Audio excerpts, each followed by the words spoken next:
Naidara pa man kuta sa ospital, alagad binawian man sa naning buhay ang 26 anyos na si Patrolman John Julius Abiliano, kan 2nd Mobile Force Battalion Company Bulan, kan Sorsogon Provincial Police Office. Kan makabangga ang pigmamanehong motorsiklo sa outpost kan Barangay Buenavista, Irusin, Sorsogon, pasado alas 2 ng maagahon kan Sabado, Abril 1.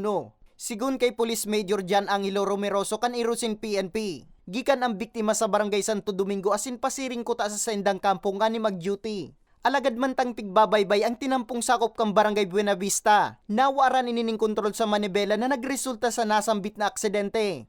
Lagi po, meron po mga aksidente niya. Ay, yung po kasing pagka, biglang, yun, curve. Pali from straight po, biglang magka-curve.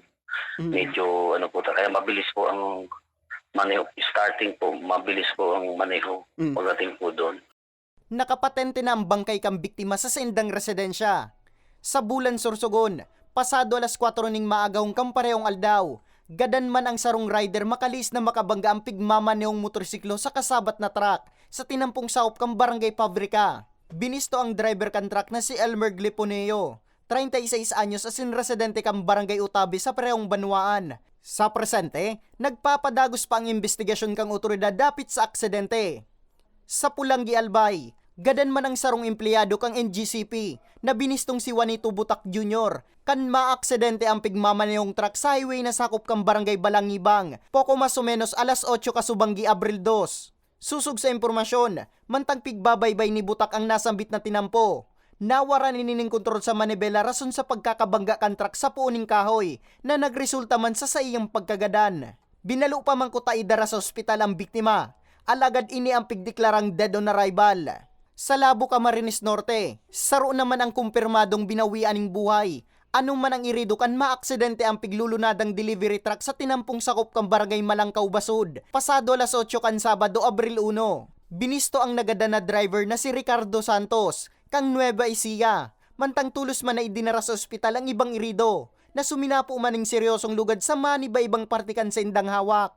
Galing po sila ng Santa Elena, Camarines Norte. Doon po ay nagbebenta po sila ng produkto po nila na sibuyas from Nueva Ecija. Ngayon po, dinaanan nila, nag-overtake sila doon sa isang maliit na van. Upang doon na po sila na yung pala po ay wala na silang preno. Iniwasan nila yung van. Pagkaiwas nila doon sa van, yun na po na na bumangga na lang sila doon sa mga road barrier ng ng kalsada. Yun na po, tumawag na po sila doon. Sa presente, pigaasikaso na kang kapamilya ni Santos ang mga dokumentos nga ni maiuli ng bangkay kang biktima sa sendang residensya. Para sa mga baretang tatak Bicol, Nomer Corporal